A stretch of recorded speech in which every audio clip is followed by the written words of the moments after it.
সামাজিক যোগাযোগ মাধ্যমে ছড়িয়ে পড়া একটি মন্তব্য ঘিরে নতুন করে আলোচনা সমালোচনা তৈরি হয়েছে।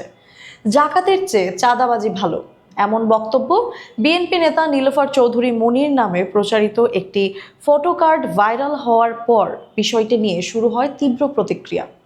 যাচাই করে দেখা গেছে একটি টেলিভিশন টকশোতে দেওয়া তার বক্তব্যের অংশবিশেষ থেকেই এই বিতর্কের সূত্রপাত। ২রা মে প্রচারিত একটি আলোচনায় মব ও সহিংসতা প্রসঙ্গে কথা বলতে গিয়ে সহ আলোচকের প্রশ্নের জবাবে নীলোফার চৌধুরী চাঁদাবাজি ও জাকাতের এই প্রসঙ্গ টানেন।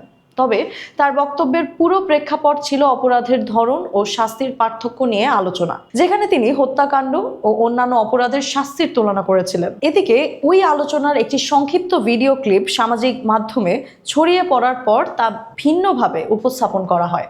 অনেক ক্ষেত্রে বক্তব্যটি আংশিকভাবে বা বিকৃত করে প্রচার করা হয়েছে বলেও অভিযোগ উঠেছে।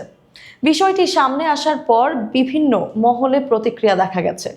বিশেষ করে ধর্মীয় অনুভূতিতে আঘাতের অভিযোগ তুলে সমালোচনা করেছে কয়েকটি সংগঠন। একই সঙ্গে সামাজিক যোগাযোগ মাধ্যমে ব্যাপক আলোচনা, প্রতিবাদ ও পাল্টা প্রতিক্রিয়া চলছে।